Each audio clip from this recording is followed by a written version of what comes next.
എൻ്റെ പേര് അന്ന. ഞാൻ മൂവാറ്റുപുഴയിൽ നിന്നാണ് വരുന്നത്. ഞാൻ ആദ്യമായി ഉടമ്പടി എടുക്കുന്നത് 12/10/2023 ഞാൻ ആദ്യം തന്നെ എൻ്റെ മാതാവിനോട് ഞാൻ നന്ദി പറയുകയാണ് എന്നെ ഇവിടെ എത്തിച്ചതിന്. ഞാൻ ഉടമ്പടിയെക്കുറിച്ച് കേൾക്കുന്നത് ഞാൻ 10ൽ പഠിക്കുമ്പോഴാണ്. ഒരു ചേച്ചി എൻ്റെ വീട്ടിൽ കൊണ്ടുവന്ന് പത്രം തന്നു. പക്ഷേ എന്താണതെന്നോ ഒന്നും എനിക്കറിയില്ലായിരുന്നു. ആകെ എനിക്ക് അറിയാവുന്ന ഒരു കാര്യം, ഇവിടെ വന്നു കഴിഞ്ഞാൽ എനിക്ക് രക്ഷ ലഭിക്കുമെന്ന് മാത്രമായിരുന്നു. അതിനുശേഷം ഞാൻ +2 കഴിഞ്ഞ് ഞാൻ ജർമ്മൻ പഠിക്കാൻ പോയി. ഞാൻ അങ്ങനെ ജർമ്മൻ പഠിച്ച് എക്സാം എഴുതുന്നതിന് തൊട്ട് മുമ്പ് ഞാൻ ഇവിടെ വന്ന് ഉടമ്പടി എടുത്തു. എങ്കിലും ആ ഉടമ്പടി എനിക്ക് വിജയകരമായി പൂർത്തിയാക്കുവാൻ സാധിച്ചില്ല. എങ്കിലും ഞാൻ അച്ഛൻ്റെ ചൊവ്വാഴ്ചകളിലുള്ള ധ്യാനം എല്ലാ ദിവസവും ഞാൻ കേൾക്കുമായിരുന്നു. അച്ഛൻ്റെ ഓരോ ധ്യാനവും എനിക്ക് ഓരോ പാഠങ്ങളായിരുന്നു. അതുവഴി ഞാൻ ഒരുപാട് കാര്യങ്ങൾ പഠിച്ചു. അതിനുശേഷം ഞാൻ വീണ്ടും 14/11/2024 ഒന്നുകൂടി ഇവിടെ വന്ന് ഉടമ്പടി പുതുക്കി. അങ്ങനെ ഞാൻ മാതാവിനോട് കുറച്ചുകൂടി അധികം ചേർന്ന് നിൽക്കാൻ സാധിച്ചു. എനിക്ക് ആദ്യമായി മാതാവിൻ്റെ അടയാളം ലഭിക്കുന്നത് ഞാൻ B2 എക്സാമിന് വേണ്ടിയിട്ട് ഡൽഹിയിൽ സ്പീക്കിങ്ങിന് എക്സാം അറ്റൻഡ് ചെയ്യാൻ പോയപ്പോഴാണ്. ഞാൻ ഒരുപാട് ടോപ്പിക്സ് പഠിച്ച് ഞാൻ അവിടെ എക്സാം അറ്റൻഡ് ചെയ്യാൻ പോയി. എങ്കിലും ഞാൻ അവിടെ ചെന്നപ്പോൾ എനിക്ക് ഒന്നും അറിയില്ലാത്ത ടോപ്പിക്കായിരുന്നു എനിക്ക് ലഭിച്ചത്. Aയും Bയും പാർട്ടുമായിട്ട് എനിക്ക് ആ ടോപ്പിക്ക് ലഭിച്ചു. ആ നിമിഷം എനിക്ക് ഒരുപാട് സങ്കടം തോന്നി. എങ്കിലും ഞാൻ മാതാവിൻ്റെ കാശുരൂപം മുറുക്കെ കയ്യിൽ പിടിച്ചുകൊണ്ട് ഞാൻ എക്സാമിന് കയറി. അവിടെ നിന്ന് ഞാൻ ആ എക്സാം അറ്റൻഡ് ചെയ്തു. പക്ഷെ ഞാൻ മാതാവിനോടൊന്നും പറഞ്ഞിരുന്നില്ല. അതിനുശേഷം ഞാൻ എക്സാം സെൻറ്ററിൽ നിന്ന് പുറത്തിറങ്ങിയപ്പോൾ ഞാൻ മാതാവിനോട് പറഞ്ഞു, അമ്മേ, എൻ്റെ വിശ്വാസം സത്യമാണെങ്കിൽ അമ്മ എന്നെ ഈ എക്സാമിന് പാസ്സാക്കണം. അത്രമാത്രമേ ഞാൻ അമ്മയോട് പറഞ്ഞിരുന്നുള്ളൂ. എന്നിട്ട് എനിക്ക് എക്സാമിൻ്റെ റിസൾട്ട് വന്നപ്പോൾ എനിക്ക് അത്ഭുതം എന്ന് തന്നെ പറയാം, എന്നെ മാതാവ് സ്പീക്കിങ്ങിന് പാസ്സാക്കി. എന്നാൽ എൻ്റെ കൂടെ അറ്റൻഡ് ചെയ്ത ഒരുപാട് കുട്ടികൾ അതിന് ഫെയിലാവുക ചെയ്തിട്ടുണ്ടായിരുന്നു. അതിനുശേഷം ഞാൻ ഇതുപോലെ തന്നെ റൈറ്റിംഗ് എക്സാം 4 പ്രാവശ്യം ഞാൻ തോറ്റുപോയിട്ടുണ്ടായിരുന്നു. 2 പ്രാവശ്യം ഞാൻ എക്സാമിന് പോയപ്പോൾ എനിക്ക് കാശുരൂപം കയറ്റാൻ പറ്റിയില്ല. ഞാൻ 3ാമത്തെ പ്രാവശ്യം എക്സാമിന് കയറിയപ്പോൾ എന്ത് വന്നാലും ഞാൻ കാശുരൂപം കയറ്റുക തന്നെ ചെയ്യുമെന്ന ഉറച്ച വിശ്വാസത്തോടു കൂടി ഞാൻ കാശുരൂപവുമായി ഞാൻ എക്സാം ഹാളിൽ കയറി. അങ്ങനെ എനിക്ക് ടോപ്പിക്ക് ലഭിച്ചപ്പോൾ അന്നും ഇതുപോലെ തന്നെ അറിയാത്ത ഒരു ടോപ്പിക്ക്, എനിക്കൊന്നും എഴുതാൻ ലഭിച്ചിരുന്നില്ല. ഞാൻ മാതാവിൻ്റെ കാശുരൂപം എടുത്ത ആ പേപ്പറിൽ കുരിശടയാളത്തിൽ കുരിശ് വരച്ച് ഞാൻ എന്തൊക്കെയോ എഴുതി ഞാൻ ആ പേപ്പർ അവിടെ സബ്മിറ്റ് ചെയ്തു. എന്നാൽ എൻ്റെ റിസൾട്ട് വന്നപ്പോൾ ഞാൻ നോക്കാൻ പോലും തയ്യാറായില്ല. കാരണം എനിക്ക് ഉറപ്പായിരുന്നു ഞാൻ തോൽക്കുമെന്ന്. അതുപോലെ തന്നെ എൻ്റെ കൂടെയുള്ളവരൊക്കെ പറഞ്ഞു അവരൊക്കെ ഫെയിലായി. അപ്പോൾ എനിക്ക് കൂടുതൽ പേടിയായി അത് തുറന്ന് നോക്കുവാനായിട്ട്. എങ്കിലും സാരമില്ല, എൻ്റെ മാതാവ് എനിക്ക് എന്താണ് വിധിച്ചത് അതെനിക്ക് ലഭിക്കുമെന്ന ഉറച്ച വിശ്വാസത്തോടു കൂടി തന്നെ ഞാൻ എക്സാമിൻ്റെ റിസൾട്ട് നോക്കി. അത്ഭുതകരമായിട്ട് ഞാൻ അതിനും പാസ്സായി. ഇതോട് കൂടിയിട്ട് മാതാവ് എൻ്റെ വിശ്വാസം വളരെയധികം വർദ്ധിപ്പിക്കുകയാണ് ചെയ്തത്. അങ്ങനെ ഞാൻ B2 ഫുൾ മൊഡ്യൂൾ പാസ്സായി പ്രോസസ്സിങ്ങിന് കൊടുത്തു. അവിടെ മുതലാണ് ഒരു പക്ഷേ എനിക്ക് മാതാവിനോട് കൂടുതൽ അടുക്കുവാനും എനിക്ക് കുറേ തടസ്സങ്ങൾ ഉണ്ടാകുവാനുമായിട്ടുള്ള ആ സമയമായിരുന്നു. ഞാൻ ജൂണിലാണ് അവിടെ പ്രോസസ്സിങ്ങിന് കൊടുത്തത്. എൻ്റെ പ്രോസസ്സിങ് കൊടുത്തതിന് ശേഷം എൻ്റെ മുമ്പിൽ വന്ന ആദ്യത്തെ തടസ്സം എൻ്റെ ഇൻ്റർവ്യൂ ആയിരുന്നു. ഞാൻ 2 പ്രാവശ്യം ഇൻ്റർവ്യൂ നടത്തിയെങ്കിലും എനിക്കതിന് പാസ്സാവാനായിട്ട് സാധിച്ചില്ല. 3ാമത്തെ പ്രാവശ്യം ഇൻ്റർവ്യൂ നടത്തിയപ്പോൾ ഞാൻ അമ്മയുടെ കാശുരൂപം മുറുകെ പിടിച്ച് തിരി കത്തിച്ച് ഞാൻ ആ ഇൻ്റർവ്യൂ അറ്റൻഡ് ചെയ്തു. ഞാൻ ആ ഇൻ്റർവ്യൂവിന് പാസ്സായി. അങ്ങനെ ആ ഇൻ്റർവ്യൂവിന് ഒരുപാട് കുട്ടികളുടെ കൂട്ടത്തിൽ പാസ്സായ ഒരാൾ ഞാൻ മാത്രമായിരുന്നു. അതിനുശേഷം ഞാൻ ഓരോ പേപ്പർ വർക്കുകൾ ചെയ്യാൻ തുടങ്ങിയപ്പോഴും ഓരോ തടസ്സങ്ങൾ എനിക്ക് വരുന്നതായിട്ട് തോന്നിയിട്ടുണ്ട്. എങ്കിലും ഉടമ്പടി എടുത്ത നിമിഷം മുതൽ എനിക്ക് തോന്നിയ ഒരു കാര്യം, എൻ്റെ കൂടെ എപ്പോഴും ആരോ ഉണ്ട്. ഒന്നല്ലെങ്കിൽ എൻ്റെ മുൻപിൽ അല്ലെങ്കിൽ പിറകിൽ. എന്ത് തടസ്സം വന്നാലും അത് മുന്നോട്ട് എനിക്ക് മാറ്റി തന്ന് നീക്കുന്നതായിട്ട് എനിക്ക് പലപ്പോഴും തോന്നിയിട്ടുണ്ട്. അങ്ങനെ ജൂണിൽ ഞാൻ ഇൻ്റർവ്യൂ ഒക്കെ കഴിഞ്ഞിരുന്നെങ്കിലും എനിക്ക് കോൺട്രാക്റ്റ് കിട്ടാൻ വളരെയധികം ലേറ്റായി. ഓഗസ്റ്റ് 13 എനിക്ക് കോൺട്രാക്റ്റ് കിട്ടിയത്. കോൺട്രാക്റ്റ് കിട്ടി വന്നപ്പോഴത്തേക്കും വിസ വെക്കാനുള്ള ഡേറ്റ് ഇല്ലാതെ ആയിപ്പോയി. പിന്നീട് എനിക്ക് വിസ വെക്കാൻ ഞാൻ ഒരുപാട് മാതാവിനോട് പ്രാർത്ഥിച്ചെങ്കിലും മാതാവ് അവസാനം എൻ്റെ വാക്ക് കേട്ടു. അങ്ങനെ എനിക്ക് സെപ്റ്റംബർ 31 വിസ വെക്കാനുള്ള ഡേറ്റ് കിട്ടിയത്. പക്ഷേ എനിക്ക് ഒക്ടോബർ 1 അവിടെ ക്ലാസ് തുടങ്ങുമായിരുന്നു. ഈ സെപ്റ്റംബർ 31 വിസ വെക്കുന്ന സാഹചര്യത്താൽ ഏജൻസിയിൽ നിന്ന് പറഞ്ഞു, നീ 1 ലക്ഷം രൂപ തരണം. അത് തന്നു കഴിഞ്ഞാൽ നിനക്ക് ഞാനൊരു പേപ്പർ തരാം. ആ പേപ്പർ വെച്ച് കഴിഞ്ഞാൽ ഉടനടി നിനക്ക് വിസ ലഭിക്കുമെന്ന് പറഞ്ഞു. ഞാനും വേറൊരു കുട്ടി കൂടിയും ഉണ്ടായിരുന്നു. ഞങ്ങൾ രണ്ടുപേരും അങ്ങനെ പൈസ കൊടുത്തു വിസയ്ക്ക് കൊണ്ടുപോയി വെച്ചു. വിസ കൊണ്ടുപോയി വെച്ച് അവർ പറഞ്ഞതുപോലെ ഒക്ടോബർ 17 മുമ്പ് ഞങ്ങൾക്ക് ക്ലാസ്സിൽ കയറണമായിരുന്നു. പക്ഷെ അതിനുള്ളിൽ എനിക്കും അവൾക്കും വിസ ലഭിച്ചില്ല. ഞാൻ എന്താണ് സംഭവിക്കുന്നതെന്നോ എന്താണ് അവിടെ നടക്കുന്നതെന്നോ എനിക്ക് ഒട്ടും തന്നെ ചിന്തിക്കാൻ പറ്റാത്ത ഒരു സമയമായിരുന്നു അത്. എങ്കിലും ഞാൻ മാതാവിനോട് മുറുകെ പിടിച്ച് പ്രാർത്ഥിച്ചു. ഞാൻ ഉടമ്പടി എടുത്തിട്ട് പുതുക്കിയിട്ട് കുറച്ചായിരുന്നു. ഞാൻ അങ്ങനെ എനിക്ക് വീട്ടിൽ നിന്ന് വരാനുള്ളതും സാമ്പത്തികമായിട്ടുള്ള ബുദ്ധിമുട്ട് മൂലവും എനിക്ക് ഇങ്ങോട്ട് വരുവാൻ സാധിച്ചില്ല. ഞാൻ പരിശുദ്ധ അമ്മയോട് പറഞ്ഞു, അമ്മ എൻ്റെ ഈ ആഗ്രഹം സാധിച്ചു തരികയാണെങ്കിൽ ഞാൻ ഈ കൃപാസനത്തിൽ വന്ന് ഈ അൾത്താരയിൽ നിന്നുകൊണ്ട് അമ്മയുടെ പ്രത്യക്ഷത്തിന് സാക്ഷ്യവും അടയാളവും ഞാൻ ഈ അൾത്താരയിൽ ഏറ്റുപറയുമെന്ന് ഞാൻ അമ്മയ്ക്ക് വാക്ക് കൊടുത്തു. അതുപോലെ അങ്ങനെ ഞാൻ നവംബർ 14 ഞാൻ ഇവിടെ ഓൺലൈനായിട്ട് ഞാൻ ഉടമ്പടി എടുത്തു. നവംബർ 14 ഉടമ്പടി എടുത്ത 5-ാം ദിവസം എനിക്ക് പരിശുദ്ധ അമ്മ അതുവരെ ഡിസ്പാച്ച് ആവാണ്ടിരുന്ന വിസ ഡിസ്പാച്ച് ആയി എന്ന് പറഞ്ഞ് മെയിൽ വന്നു. എനിക്ക് 40 ദിവസമായിട്ടും എൻ്റെ വിസ ഒരനക്കവുമില്ലാതെ അവിടെ നിൽക്കുകയായിരുന്നു. ഒരു മെയിലോ ഒന്നുമില്ലായിരുന്നു. ഞാൻ ഏജൻസീനെ കോണ്ടാക്ട് ചെയ്തു, എംബസീനെ കോണ്ടാക്ട് ചെയ്തു. ആരും ഒന്നും തന്നെ പറയുന്നില്ലായിരുന്നു. അങ്ങനെ ഞാൻ ഓൺലൈനായി ഉടമ്പടി എടുത്തതിൻ്റെ 5-ാം ദിവസം എനിക്ക് മാതാവ് എൻ്റെ വിസ ഡിസ്പാച്ച് ആക്കി തന്നു. എങ്കിലും എൻ്റെ വിസയിൽ ഞാൻ ഫോം ഫില്ല് ചെയ്ത് വെച്ചതിൽ ഒരുപാട് കറക്ഷൻസ് ഉണ്ടായിരുന്നു. ഒരു പക്ഷേ ഞാൻ വിസ റിജക്ഷൻ ആവുമെന്ന് തന്നെ വിചാരിച്ചുകൊണ്ടാണ് ഞാൻ വിസ കിട്ടുമോ ഇല്ലയോ എന്ന് നോക്കിയിരുന്നത്. പക്ഷേ എനിക്ക് വിസ കിട്ടിയപ്പോൾ മാതാവ് അത് വീണ്ടും എന്നെ അത്ഭുതപ്പെടുത്തിക്കൊണ്ട് എനിക്ക് റിജക്ഷൻ ഒന്നും കൂടാതെ എനിക്കത് തന്നു. എങ്കിലും എനിക്ക് ഒക്ടോബറിലേക്ക് പോകുവാനായിട്ട് സാധിച്ചില്ല. എൻ്റെ ഇൻടേക്ക് വീണ്ടും അവർ ഏപ്രിലേക്ക് നീട്ടിവെച്ചു. അവർ പറഞ്ഞു എനിക്ക് കോൺട്രാക്റ്റ് തരാമെന്ന്. അങ്ങനെ കോൺട്രാക്റ്റ് എൻ്റെ കൂടെയുള്ള കുട്ടിക്ക് കൊടുത്തിട്ടും എനിക്ക് തരുന്നില്ലായിരുന്നു. അങ്ങനെ ഞാൻ ഉടമ്പടി എടുത്തിട്ടും ഞാൻ ഒരു പ്രേക്ഷിത പ്രവർത്തനത്തിനോ ഒന്നിനും ഞാൻ പോയിരുന്നില്ല. അങ്ങനെ ഞാൻ ആദ്യമായി രോഗികളെ കാണാനായിട്ട് പോയി. അവരെ പോയി കാണുകയും അവർക്ക് വേണ്ടി പ്രാർത്ഥിക്കുകയും സംസാരിക്കുകയും ചെയ്തു. ഞാൻ രോഗികളെ കാണാൻ പോയി 3-ാം ദിവസം എനിക്ക് ഏജൻസിയിൽ നിന്ന് ഞാൻ പോലും ഒന്നും പറയാതെ അവരെനിക്ക് കോൺട്രാക്റ്റ് അയച്ചു തരികയാണ് ചെയ്തത്. ജനുവരി ആയിട്ടേ നിനക്ക് കോൺട്രാക്റ്റ് തരികയുള്ളൂ എന്ന് പറഞ്ഞവർ ഡിസംബറിൽ തന്നെ എനിക്ക് ആ കോൺട്രാക്റ്റ് തരാനിടയായി. അവസാനമായിട്ട് മാതാവ് എനിക്ക് ഒരു പരീക്ഷണം കൂടി തന്നു. ആ പരീക്ഷണത്തിലാണ് ഒരു പക്ഷേ ഞാൻ ഇന്ന് ഇവിടെ ഈ സാക്ഷ്യം പറയാനായിട്ട് നിൽക്കുന്നത് പോലും. കാരണം ഞാൻ ഇത്രയും നാൾ ഉടമ്പടി എടുത്തിട്ടുണ്ടായിരുന്നെങ്കിലും ഇവിടെ വന്ന് സാക്ഷ്യം പറയണമെന്നോ ഒന്നും ഞാൻ ചിന്തിച്ചിട്ടുണ്ടായിരുന്നില്ല. അങ്ങനെ ഞാൻ എല്ലാം കഴിഞ്ഞുവെന്ന് സമാധാനിച്ചിരിക്കുന്ന സമയത്ത് എനിക്ക് വിസയിൽ കറക്ഷനുണ്ട്, നീ അത് ചേഞ്ച് ചെയ്തില്ലെങ്കിൽ നിനക്ക് ഒരു കാരണവശാലും ജർമ്മനിയിലേക്ക് വരാൻ പറ്റുകയില്ല എന്ന് അവരെന്നോട് പറയുകയുണ്ടായി.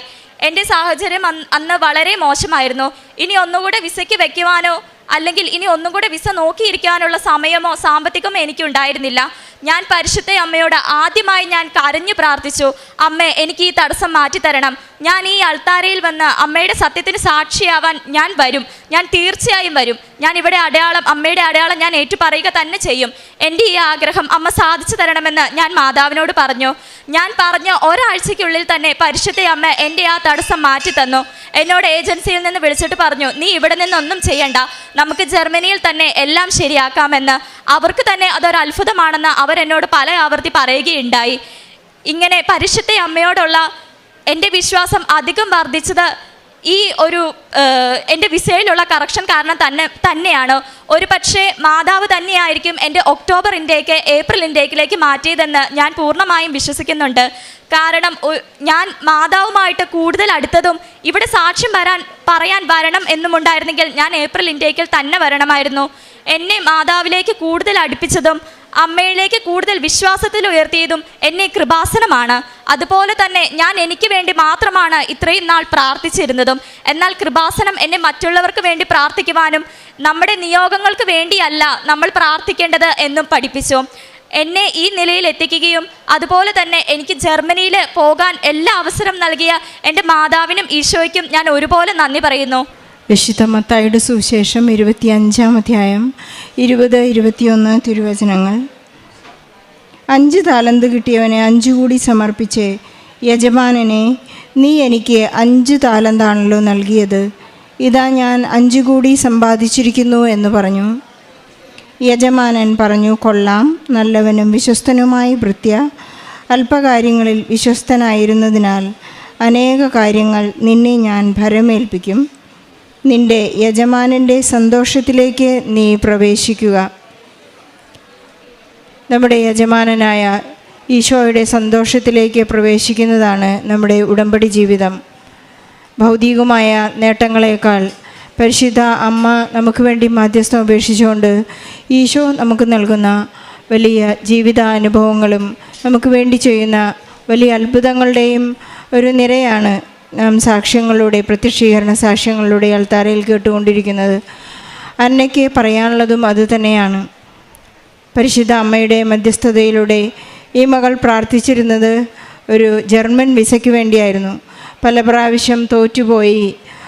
ജർമ്മൻ എക്സാം ഇന്ന് ഈ മകൾ പാസ്സായി നിൽക്കുന്നത് കൃത്യമായും നോട്ട് ബൈ മെറിറ്റ്, എനിക്ക് യാതൊരു യോഗ്യതകളുമില്ല, ഞാനൊരു ബിഗ് സീറോ ആയി എന്ന് തിരിച്ചറിഞ്ഞ ആ നിമിഷത്തിലാണ് ഈശോ കൃപ നിറച്ച് ഈ മകൾക്ക് വലിയ ഒരു അനുഗ്രഹം നൽകിയിരിക്കുന്നത്. ഈശോ നൽകിയിട്ടുള്ളൊരു കൃപയാണ് ഇപ്പോൾ ഈ ഉടമ്പടിയിൽ ജീവിക്കാൻ ഈ മകളെ സഹായിക്കുന്നത്. അന്നയ്ക്കുള്ളത് ആകെ ഉടമ്പടിയുടെ ഒരു ഉറപ്പ് മാത്രമാണ്. കാരണം പരിശുദ്ധ അമ്മയോട് പ്രാർത്ഥിച്ചിരുന്ന ഓരോ നിമിഷങ്ങളിലും അടയാളങ്ങളിലൂടെയും അതുപോലെ തന്നെ കമ്മ്യൂണിക്കേഷനിലൂടെയും ഈ മകൾക്ക് കൃത്യമായി പരിശുദ്ധ അമ്മയുടെ വലിയ മാധ്യസ്ഥം ഈ മകൾക്ക് ലഭിക്കുന്നുണ്ടായിരുന്നു.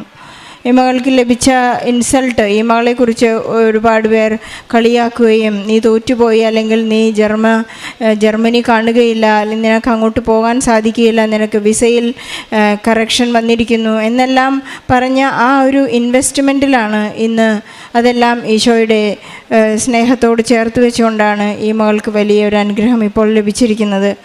ഉടമ്പടിയുടെ ആധാരമെന്ന് പറയുന്നത് തന്നെ ദൈവത്തിൻ്റെ വലിയ വാഗ്ദാനമാണ്. ഉടമ്പടി വാഗ്ദാനം ഭൗതികതയിൽ മാറ്റം വരുത്താത്തവർക്ക് വാഗ്ദാനം പ്രാപിക്കുക സാധ്യമല്ല. നമുക്ക് ബഹുമാനപ്പെട്ട ജോസഫ് അച്ഛൻ പറയുന്ന പോലെ ഇൻസെൻറ്റീവായി നമുക്ക് എന്തെങ്കിലുമെല്ലാം അനുഗ്രഹങ്ങൾ ആദ്യത്തെ ഉടമ്പടി എടുക്കുമ്പോൾ നമുക്ക് കിട്ടിയിരിക്കും. പക്ഷേ നമുക്കതിൽ ഉടമ്പടി എപ്പോഴും പുതുക്കിക്കൊണ്ട് നമ്മുടെ ആ സ്നേഹം എപ്പോഴും ശാശ്വതമാണ് എന്ന് നാം ഏറ്റുപറയുമ്പോൾ മാത്രമേ, മനുഷ്യരുടെ മുൻപിൽ ഏറ്റുപറയുമ്പോൾ മാത്രമേ സ്വർഗസ്ഥനായ പിതാവിൻ്റെ മുമ്പിൽ ഈശോ നമ്മെക്കുറിച്ച് ഏറ്റുപറയുകയുള്ളൂ. ഉടമ്പടി കർത്താവിനെ കൂട്ടിച്ചേർത്ത് ചെയ്യുന്ന ഒരു ജീവിത രീതിയാണ്. ഇന്ന് അന്നയ്ക്ക് ലഭിച്ചിരിക്കുന്നത് ഈശോയോടും പരിശുദ്ധ അമ്മയോടുമുള്ള സെപ്പറേറ്റ് ചെയ്യാനാവാത്ത വിശുദ്ധ പൗലോസ് ലിയോ പറയുന്ന പോലെ ആർക്കും എന്നെ ക്രിസ്തുവിൻ്റെ സ്നേഹത്തിൽ നിന്ന് സെപ്പറേറ്റ് ചെയ്യാൻ സാധിക്കുകയില്ല, മാറ്റാൻ സാധിക്കുകയില്ല എന്നുള്ള വലിയ ഉറപ്പോടുകൂടിയാണ് ഇന്ന് അന്ന ജർമ്മനിയിലേക്ക് പോകുന്നത്. അന്നയെ പോലെ വിസ തടസ്സം നേരിട്ടുകൊണ്ടിരിക്കുന്ന, പഠിക്കാൻ ബുദ്ധിമുട്ടുള്ള ഒരുപാട് മക്കൾ ഇന്ന് ഉടമ്പടി എടുത്ത് പ്രാർത്ഥിക്കുന്നുണ്ട്.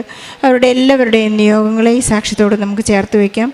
ഈശോയ്ക്കും പരിശുദ്ധ അമ്മയ്ക്കും അന്നയ്ക്ക് ലഭിച്ച എല്ലാ അനുഗ്രഹങ്ങൾക്കും നന്ദി പറഞ്ഞുകൊണ്ട് നല്ല ഒരു കയ്യടിയോടെ ഈശോയ്ക്കും പരിശുദ്ധ അമ്മയ്ക്ക് സാക്ഷ്യം നമുക്ക് നന്ദി. യേശുവേ സ്തുതി.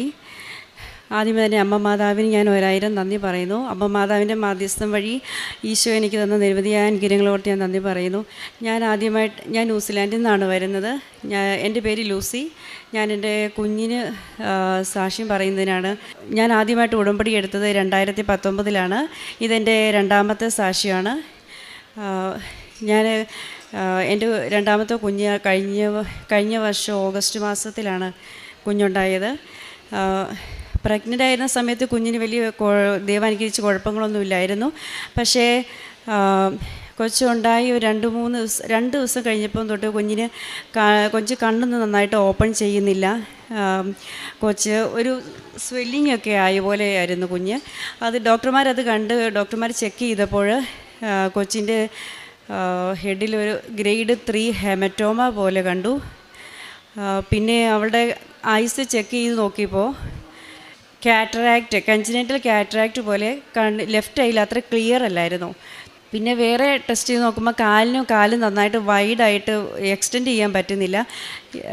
ഇതെല്ലാം കണ്ട് ഞാൻ ആദ്യമേ ഡോക്ടർ ഈ ഗ്രേഡ് 3 ഹെമറ്റോമ പറഞ്ഞപ്പോൾ ഡോക്ടർമാർ ഞങ്ങളെ അടുത്തേക്ക് വിളിച്ച് പറഞ്ഞത്, ചിലപ്പോൾ ഇങ്ങനെ ഇത് കണ്ടിന്യൂ ചെയ്താൽ ബ്ലീഡിങ് ആണ് ഹെമറ്റോമ, അങ്ങനെ കണ്ടിന്യൂ ചെയ്താൽ കുഞ്ഞിന് ചിലപ്പം കുറച്ച് കഴിഞ്ഞാൽ സെറിബ്രൽ പാൽസിയോ അങ്ങനെയുള്ള അസുഖങ്ങളൊക്കെ വരാൻ സാധ്യതയുണ്ടെന്ന് പറഞ്ഞു.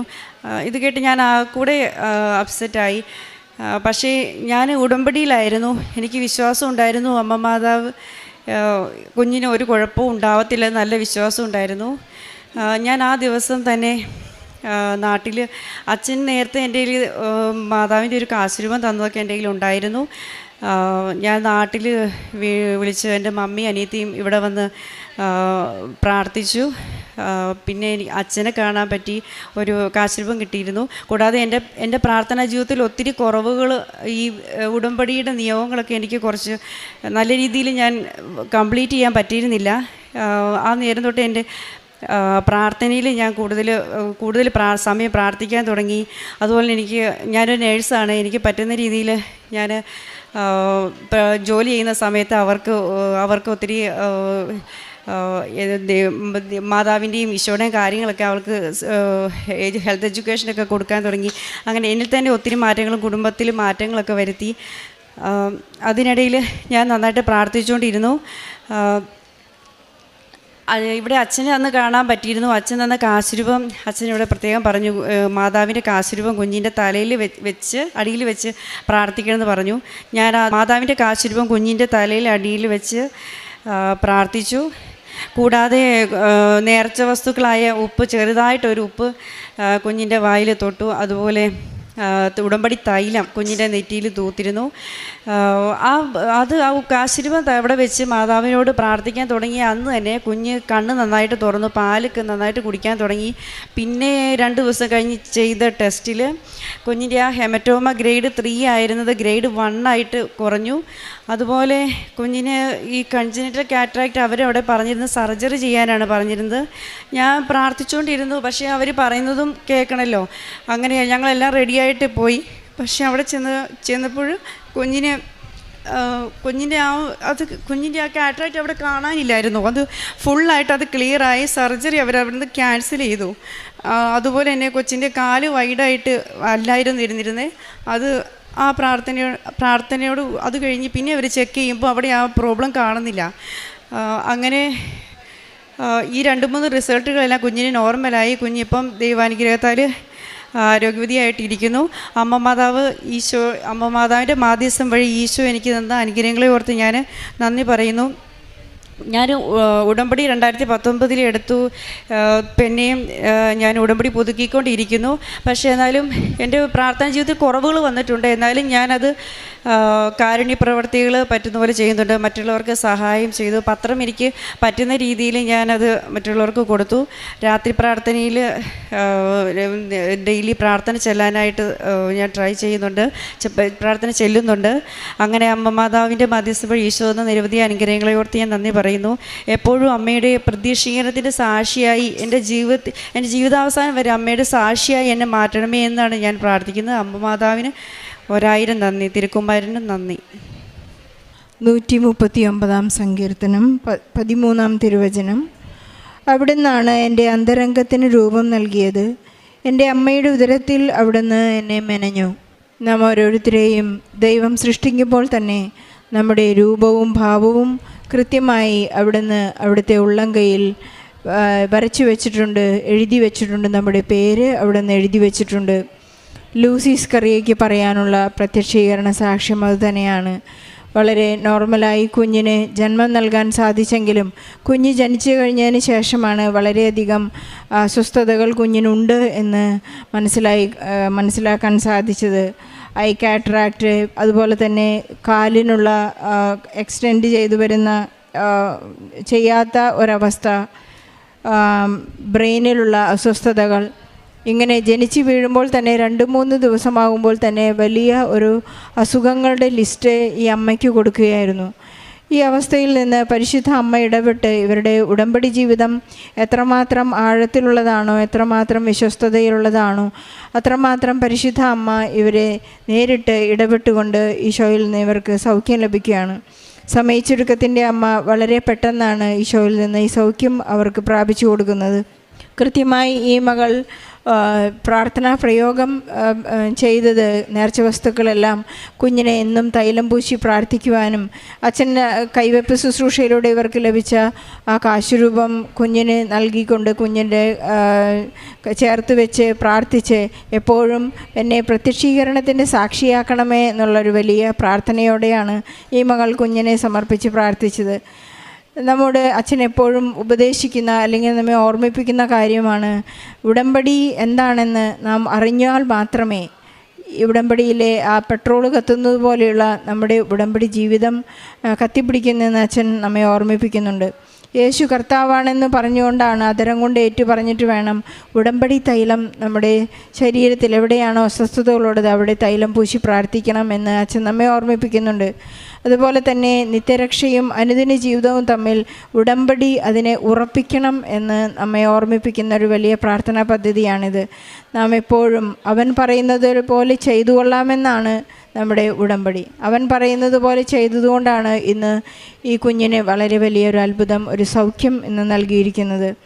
ദൈവവുമായിട്ടുള്ള ആ ഒരു ഫിഡലിറ്റിയിൽ ഉടമ്പടി അതിന് ഗ്യാപ്പില്ലാതെ ഈശോയെ സ്നേഹിച്ചു കൊണ്ടിരിക്കുമ്പോൾ ഈശോ എന്തെല്ലാം നമ്മോട് ചോദിക്കുന്നുവോ, എന്തെല്ലാം ഈശോ നമ്മിൽ നിന്ന് ആഗ്രഹിക്കുന്നു അതെല്ലാം കൊടുക്കുമ്പോഴാണ് നാം ചോദിക്കാതെ തന്നെ എല്ലാ കാര്യങ്ങളും നമ്മുടെ ജീവിതത്തിൽ നിവൃത്തിയാകുന്നത്. നമ്മുടെ എല്ലാ സൗഖ്യത്തിനും അതുപോലെ തന്നെ ജനിച്ചു വീഴുന്ന കുഞ്ഞുങ്ങൾക്കുണ്ടാകുന്ന എല്ലാ അസ്വസ്ഥതകളിൽ നിന്നും സൗഖ്യം ലഭിക്കാനായി നമ്മുടെ എല്ലാ നിയോഗങ്ങളെയും ഈ സാക്ഷ്യത്തോട് ചേർത്ത് വെച്ചുകൊണ്ട് ഈശോയ്ക്കും പരിശുദ്ധ അമ്മയ്ക്കും ലൂസിസ് കറിയയുടെ ഈ സാക്ഷ്യം ഈശോയ്ക്കും പരിശുദ്ധ അമ്മയ്ക്ക് സമർപ്പിച്ചുകൊണ്ട് ഒരു നല്ല കയ്യടിയോടെ ഈ സാക്ഷ്യം നമുക്ക് സമർപ്പിക്കാം. അത്യപൂർവ ദൈവാനുഭവങ്ങൾ ഇനി നിങ്ങൾക്കും സ്വന്തം.